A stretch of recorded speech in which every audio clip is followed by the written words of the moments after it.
Hi, everyone, and welcome to the Paperfold. I am your host, Sarah. Before I get to today's guest, I just have one quick announcement. The Noted It Noted Product Awards are officially open for entries, and I really hope everyone hearing this enters because this year's competition is going to be something else. We have updated categories, including one just for retailers, best greeting card wall or display. I am super excited to see these entries in particular because greeting card walls are a mini obsession of mine. I even started a virtual card wall on my site, but I know the ones we are going to receive are going to be a lot better. So please send them our way. If you are a maker, our card categories are super fun as well.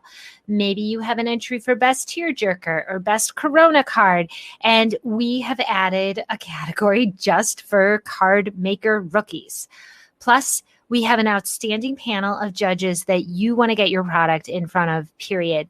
We've got Chandra Greer of Greer Chicago, Chelsea Shukov of Sugar Paper, Dan Collier of Daniel Richards, Audrey Woolen of Urbanic, Kyle Williams of Paper Source, and yours truly. You can access the competition and entry form from thepapernerd.com. There is a button ad for this running down along the right side. So my guest today came on my radar a bit differently than usual.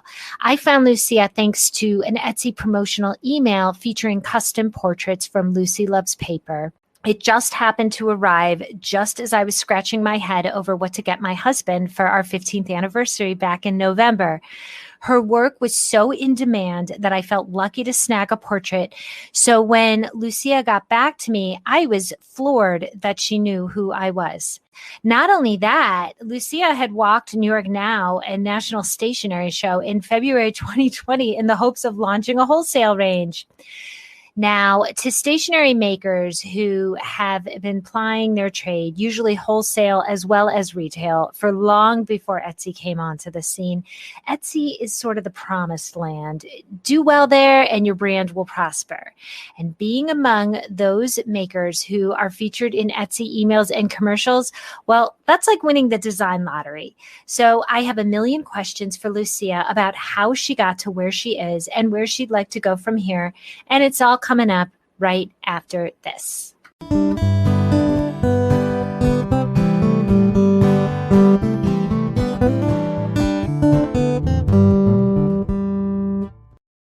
Hey, paper peeps. So by now, many of my listeners are familiar with the force of stationary nature, better known as Girl with Knife. But if you aren't, time to change all that.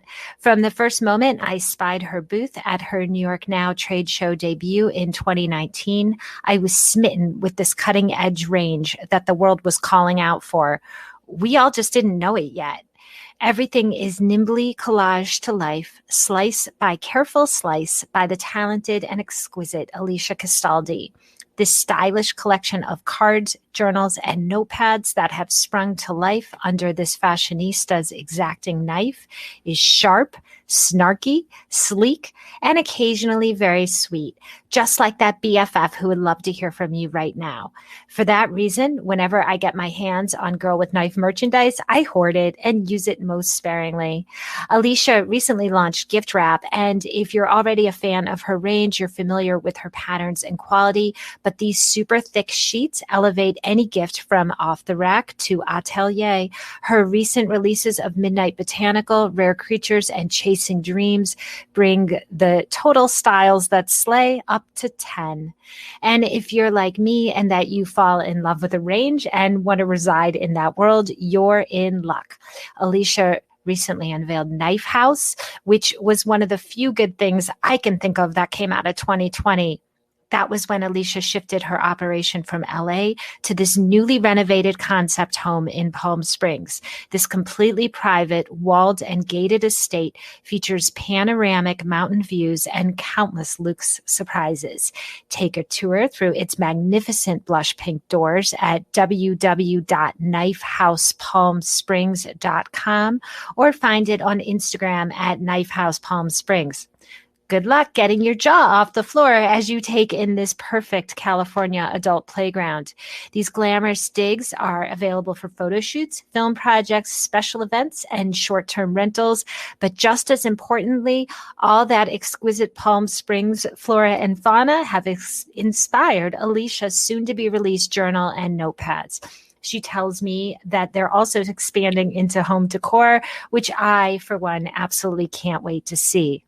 So now that you've glimpsed this wonderful world, you need this cutting-edge lifestyle brand in your life. Find Girl with Knife in hundreds of shops across the U.S. and over half a dozen countries. Alicia and Girl with Knife have also been featured in New York Magazine, LA Business Journal, BuzzFeed, and of course, Stationery Trends. I've run her work there countless times. Alicia was one of our 10 designers to watch in 2020 and proceeded to live up to that designation when last May, 2 out of her 3 nominated cards took CHAP honors at the Noted and Noted virtual greeting card competition. Then, for our winter 2021 issue of Stationery Trends, Alicia designed the 10 designers to watch frontispiece for us. It is something else if you haven't seen it yet. Also, as of 2021, Alicia is represented by none other than the Daniel Richards showrooms in Atlanta and Dallas. Dan's eye is renowned in this biz, so his representing Girl with Knife is unsurprising, but it also means that this brand needs to be on your design radar stat. Check out this beguiling range at the recently refreshed girlwithknife.com. Right now, the theme is Season of Fierce, and I think we can all use one of those about now. I guarantee your stationery will slay.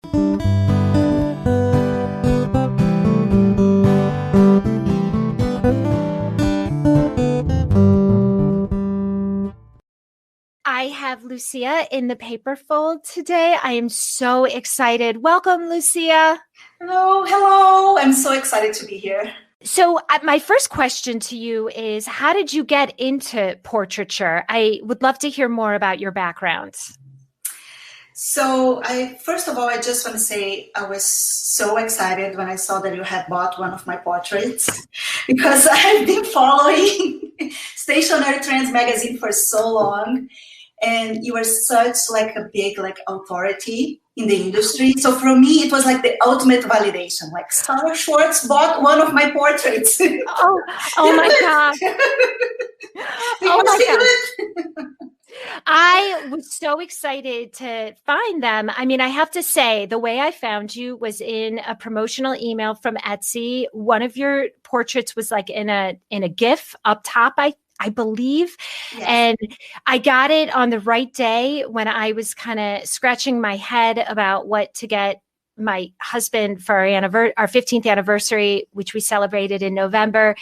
And I was like, oh my gosh, this is perfect. And so I reached out to you, and when you knew who I was, that was completely shocking. I could not believe it. And I was so flattered because usually I'm just another shopper on Etsy looking for cool stuff. And I was really proud that I stumbled across you. And you probably even noticed that because for some reason your portraits would be up and then they wouldn't be available. I think maybe it's timed that you will only take so many jobs at once. And I think I even said in the subject line, I'm buying this before they're all gone. Yes, you did. I was so excited to get one of them, and I couldn't wait to see us. So, I found you, I felt out of nowhere. So how did you get into this? Portrait? Well, I'm a graphic designer. Okay. I worked as a graphic designer for 10 years or more than a decade, actually. But I always loved to draw. I was that kid that is drawing on her notebooks during class that the teachers love, all the time.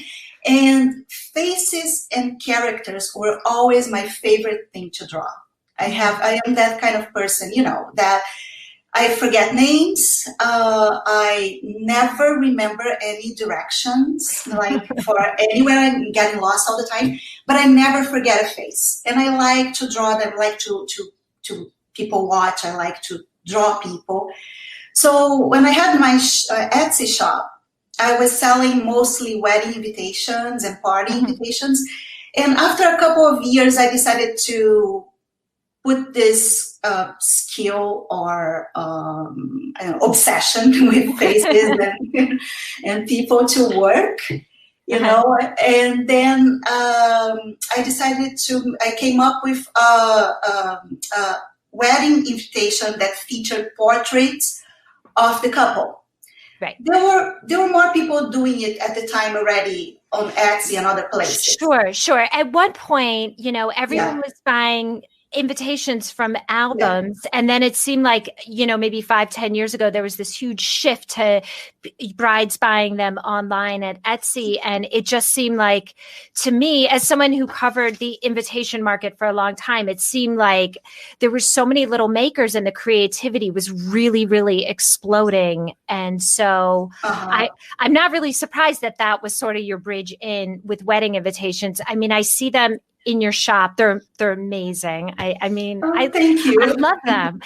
I mean, I feel like capturing likenesses is it's so challenging, and it's such a you can be a good artist, but you might not be good at capturing likenesses. Like, it's a really, really specific art form, and you seem to really be able to get that out of a client and, you know, bring it alive on a page very quickly. I mean, that's a gift. So thank you. That was always your sort of, you know, artistic obsession, was like, I just want to capture them how they are. It seems like that. You know, as I told you, I really like people watching. And I like drawing. If you see, I have a bunch of sketchbooks. Even when I was working as a graphic designer, I used to come home because I love drawing. So it was my other creative outlet. I had those sketchbooks and kept drawing them.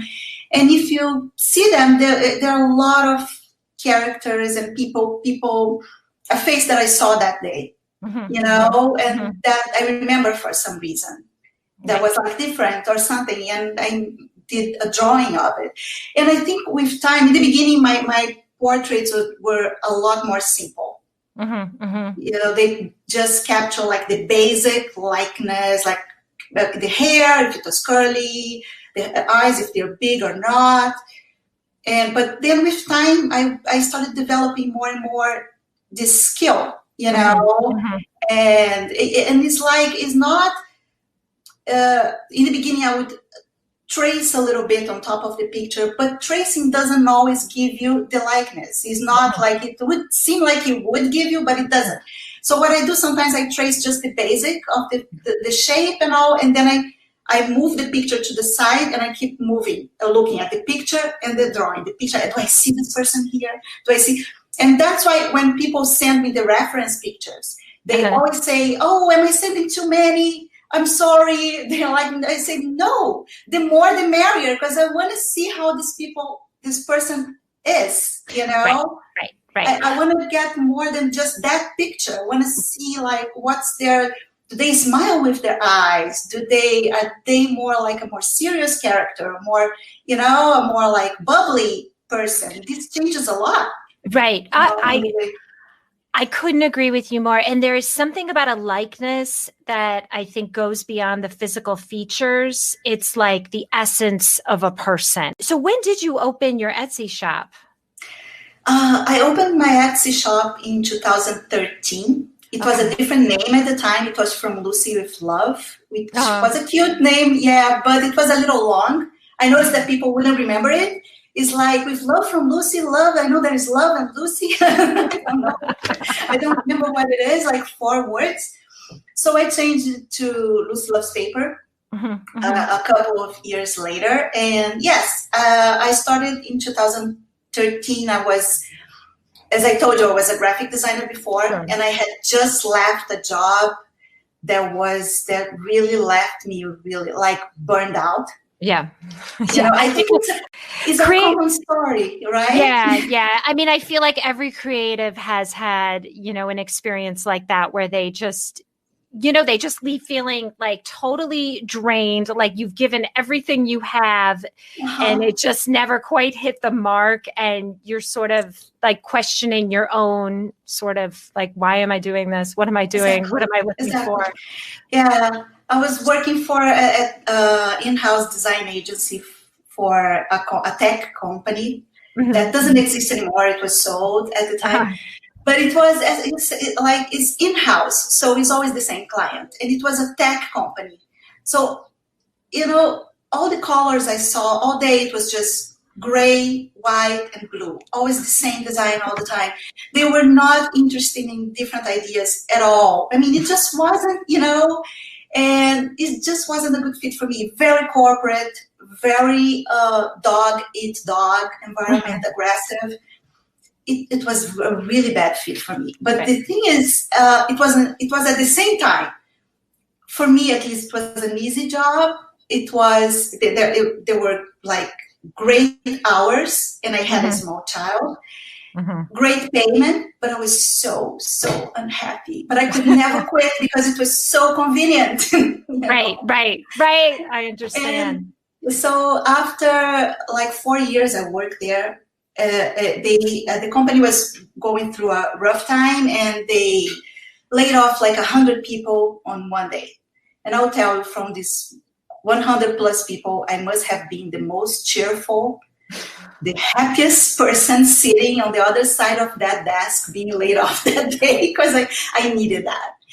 And I really felt that I couldn't go to a 9 to 5, another 9 to 5 job. Right. I need to do something for me, something that had my voice. And I was coming from many years of design jobs, some great ones, some other not that great ones, but always like designing for other people. So I had to take time to even find my job, my voice, on this new adventure. But I was lucky that my husband was very supportive. And I started in 2013. I didn't know anything about the paper industry, the art industry, but I threw parties sometimes, so I knew something about invitations. So I started with wedding invitations and party decor and stuff like that. And I developed, with portraits, they took me back, actually, slowly to that illustration path. So because you kind of started with the wedding invitation, and now you offer several kind of different sort of types of portraits. The two with an animal, or four. So over time, you've sort of streamlined. Your sort of portrait template, for lack of a better term, and also your portrait process, which you touched on, and I got to experience firsthand as you were bringing my anniversary portrait to life. Can you talk to me about it? Did you finesse it? Did you finesse the proofs and the portraits and the drafts through trial and error? How did that come about? Yes. So the basics of my process, I started already with that basics. Like the person sent me reference pictures after they purchase. And I sent them after a while, a week, 2 weeks, depending on how busy I am at the time. I sent them a complete portrait, not a draft, nothing like that, like a complete thing. Because I feel that people sometimes don't have to understand, like a draft sometimes is hard to see how it's going to look, like the finished thing. So I prefer like working on all of it and sending the finished portrait to them, and then they can ask for changes. I'd love that. I didn't realize you were sending it to me in a high-res JPEG and PDF, and that they were ready to go. And I think we went through like maybe 2 iterations. You got my husband, right? My husband's so easy. You got him perfect. And I think like I had to change a few details on my dog. And I made the mistake of showing it to my teenage daughter, who was like, "Oh, mom, like your head is much thinner than that. And your forehead is much higher than that. You have a 5 head."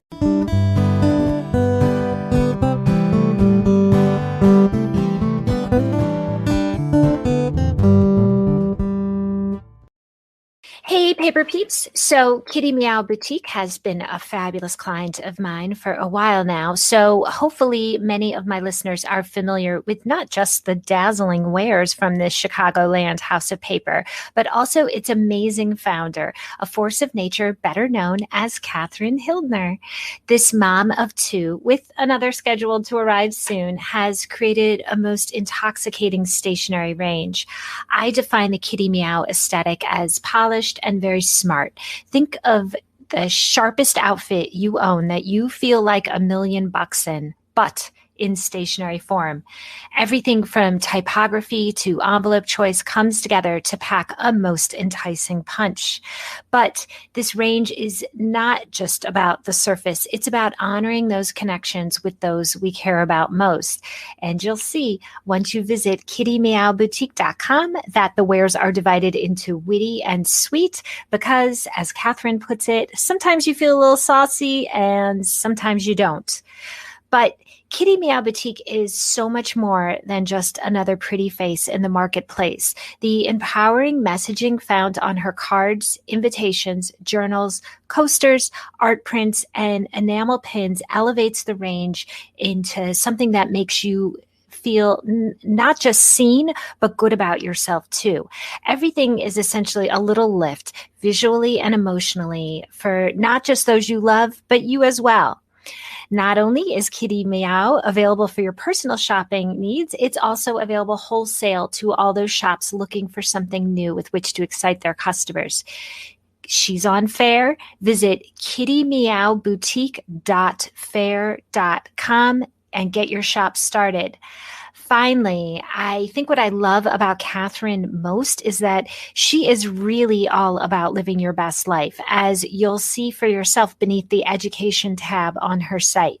She offers KMB Signature Collective, a mastermind for women in the product-based business world who have a love for paper and giftable items, who have an idea and a plan, but need guidance and support to be successful in their efforts. I so agree with Catherine. It's so important to be surrounded by like-minded women and leaders who are willing to put in the work to lift each other up. For that reason, it's not a course. It's a friggin' transformation, people. And Catherine has also started my second favorite podcast, Dreams to Plants, with another brilliant force of nature, my girlfriend Renee, to elevate your daydreams to actual, tangible plants. Oh, and if you're on Clubhouse, follow Kitty Meow so you can tune in to her weekly room Wednesdays at 12 p.m. Eastern Standard Time. It's called Small Business Savvy, Insider Secrets You Need to Know. I checked it out for myself last week, and it was just the dose of inspiration and confidence my day needed. So get those good vibes going at kittymeowboutique.com and tell them Sarah sent you.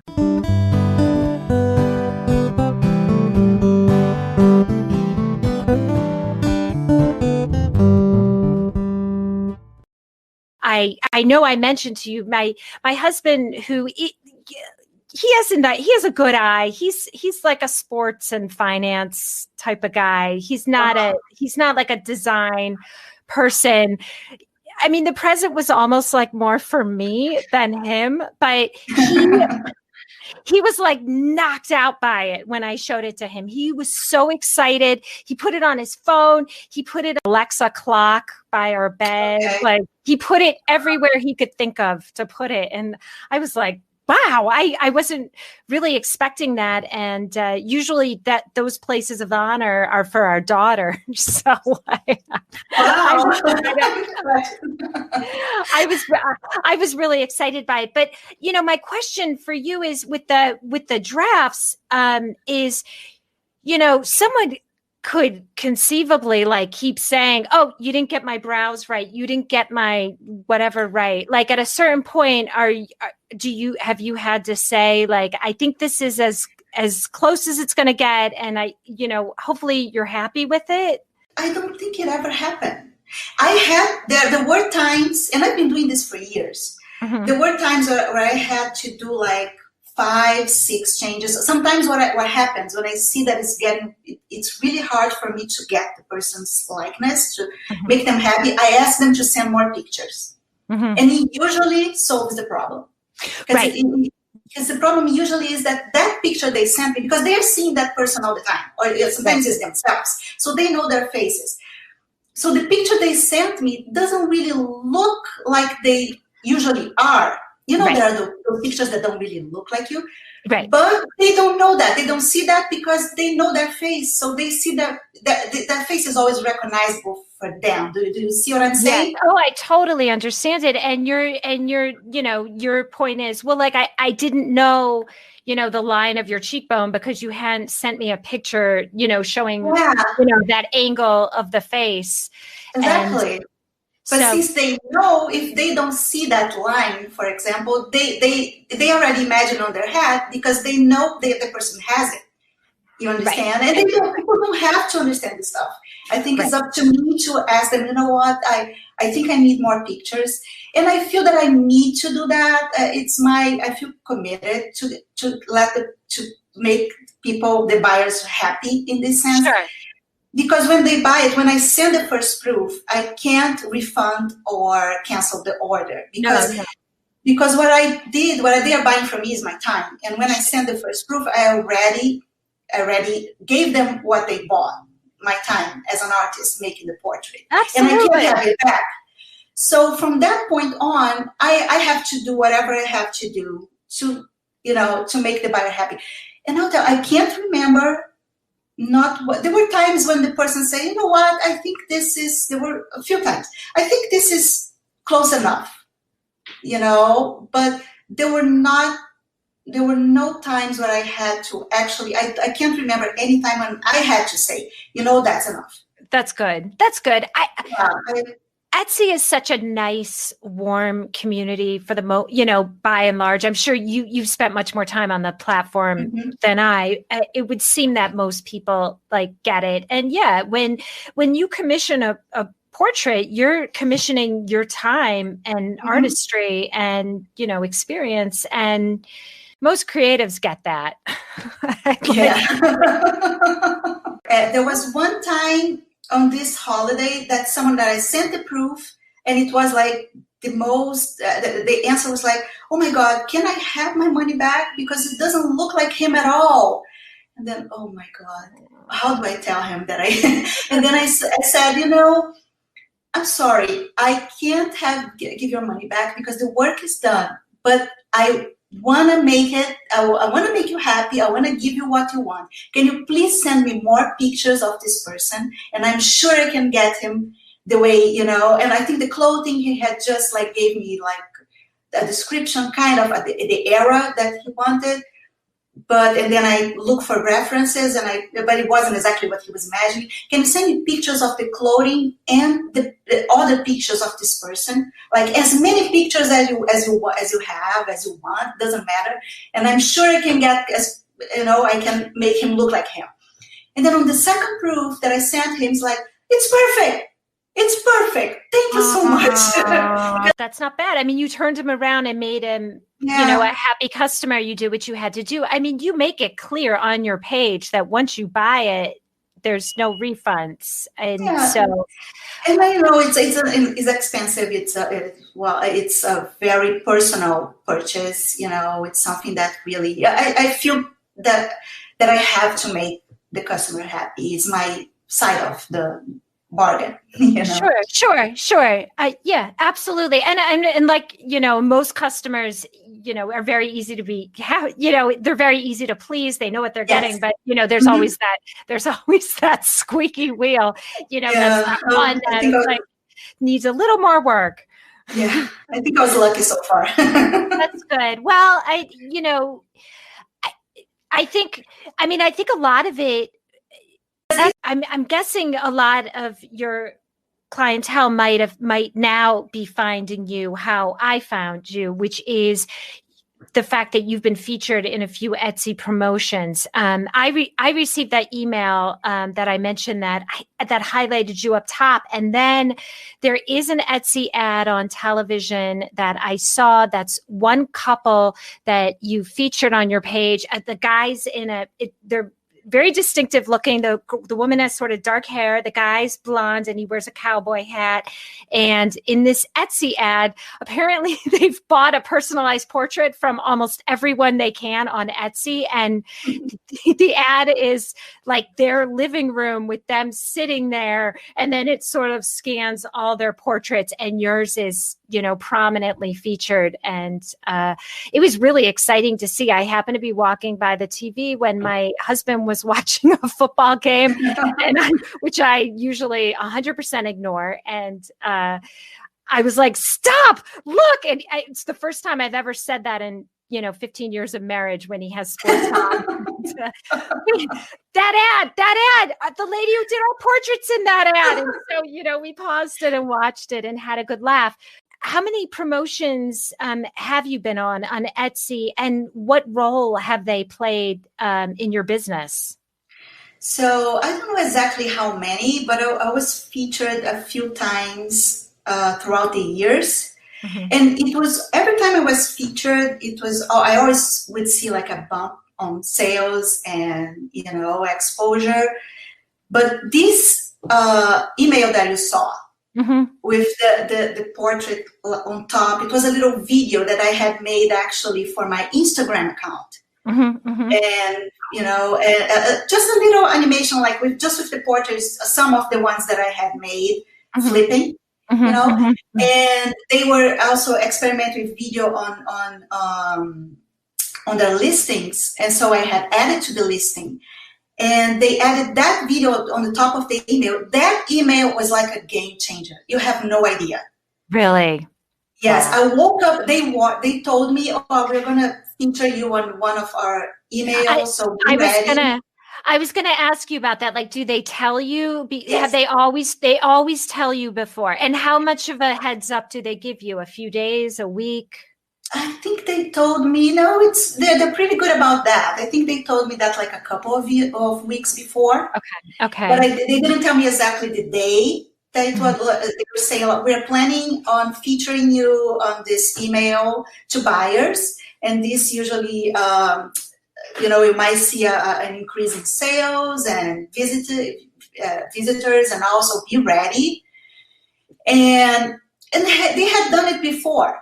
Mm-hmm, they hadn't done it in a while, but they had featured one of my invitations before, a few years ago. Mm-hmm. But that one, I think it was because it was a video, mm-hmm. and maybe people felt like they were interacting more with the art. It was more entertaining. I don't know. I woke up that morning with my phone doing that kaching, that you saw something. One after another, I said, what happened? The app broke. This is, something is wrong. What's up with this app? It was hacked. And then I looked, and I kept, so I have on my page the turnaround time, mm-hmm, and mm-hmm. I made it very clear, mm-hmm. so people don't miss it on the listing. And I kept changing, like I was gonna, like one more week. I kept changing, and they also actually they asked me to commit to keep the listing on, mm-hmm. and the shop open. Okay. Throughout the holidays because of the TV commercial and the other features that they were doing. So I couldn't close the shop. Right. I couldn't go on vacation so I kept changing. I kept increasing the turnaround time. And at the end, it was like turnaround time, like 6 to 7 weeks. Right. In order to get the first proof. Mm-hmm. And I think that's why, because it was keep getting sold out, and I kept having to. Right. Put the listing on again. That's why you came and said, I want to get it before it's gone. Yeah, so you were slammed. That's awesome. If it was me and I had to wait, I would still buy it. By the time I get the proof, I've almost forgotten about it. And it's like this happy little surprise. Yes. Sometimes I have to remind people. I send a message via Etsy and they don't notice, and I have to go through email. Hey, You bought this from oh, me. yes. That's And there were awesome. people buying in October for Valentine's Day. I'm saying I started telling at mid-October I was sold out for Christmas. Right. My turnaround time, the answer was like, I'm sold out for Christmas. And people would say, no problem. I'm buying now, like mid-October for Valentine's Day. Right. You know? Right. So, Right.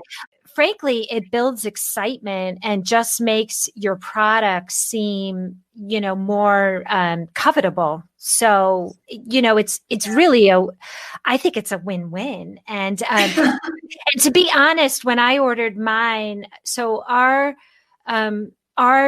anniversary, I always forget our anniversary. Our anniversary was November 22nd. I think that it told me, I think Etsy said I wasn't even going to get it till around Christmas. And I was like, that's fine. It's just like a little thing, it's just like a little gift and it's fine. And we're so informal. He's not going to mind if the anniversary gift is way late. But I got it by my anniversary. So then that turned out to be like this great big surprise for me as well. And it was a real win-win. cool. Very cool. Yeah. So when you and I first started conversing, you had mentioned that you went to New York Now and the last NSS in 2020. You were interested in pursuing wholesale, and that's your first. That's going to be your focus in the first quarter of 21. That is, if you can get through all your portraits. So I'm really curious, like, what you're kind of developing in that direction to do the wholesale route, because I can think of 50 store owners I know that would want your product in their stores. Well, I hope you're right. So yes, I have a small line of cards and stickers and art prints that I have on my store for a while. Mm-hmm. And it's just a few cards, a few stickers, a few art prints. So now I'm working on really developing this line and refining it. Mm-hmm. And so far I was always like a self-starter and a self-learner, mm-hmm. But now I think I finally got to a point when I have to admit that I need help. Mm-hmm.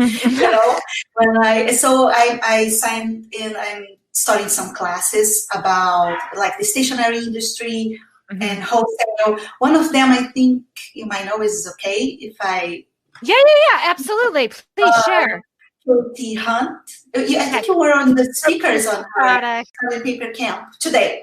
Awesome. Well, Katie is amazing. And if you weren't already going there, that is where I would recommend you go, because not only does she have like so much just practical information and know-how, like whatever you're struggling with, chances are someone else who's there has like been on that road.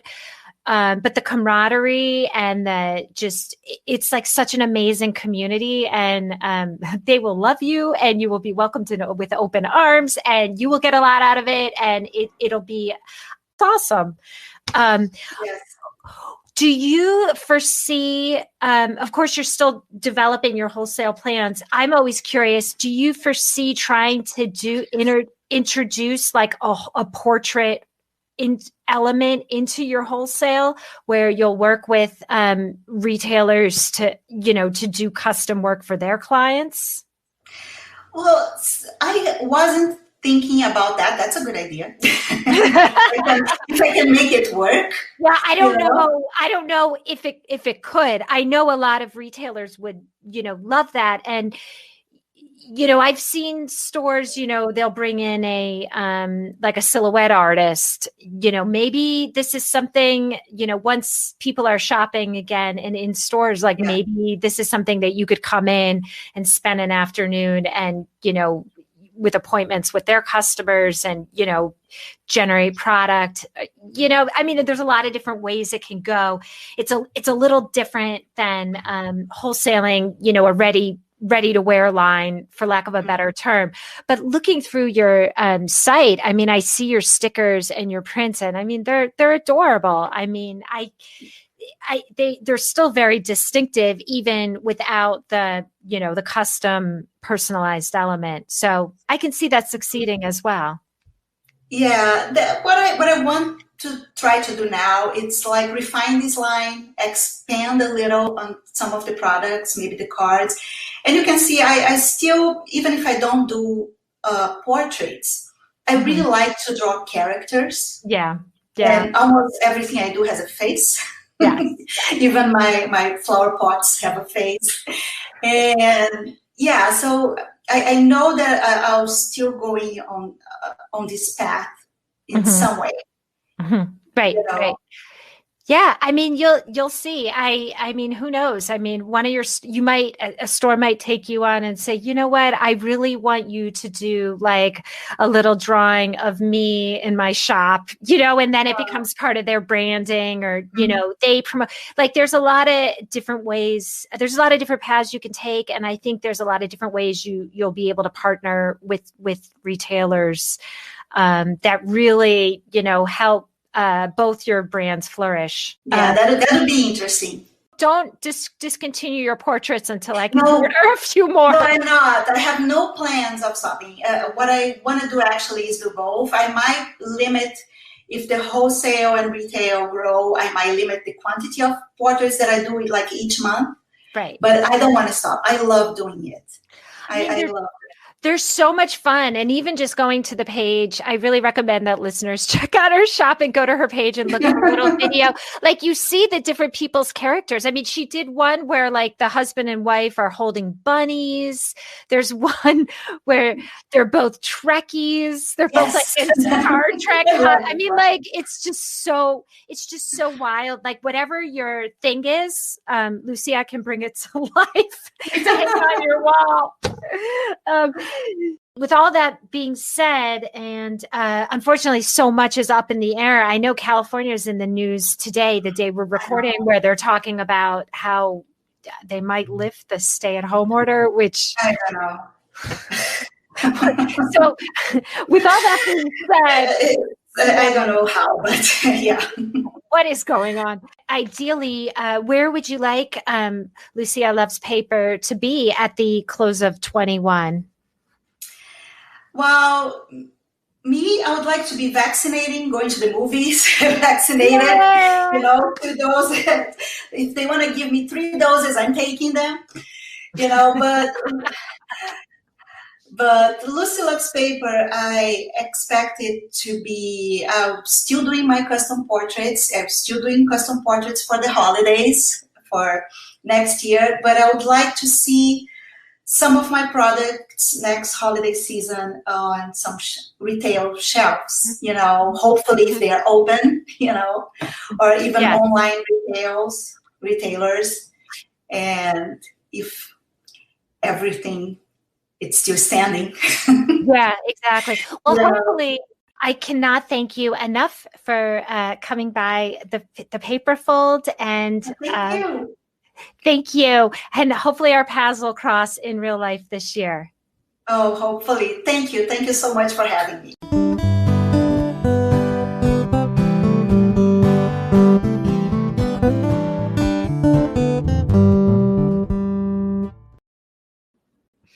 Thank you so much, Lucia, for coming by the Paper Fold. And thank you so much for listening. As always, email me at sarah@thepapernerd.com with anything I can do for you. And if you are liking what you are hearing, please subscribe and leave me a good rating and review. I can't tell you how much that helps. Thank you so much, Paper Peeps. Please stay well.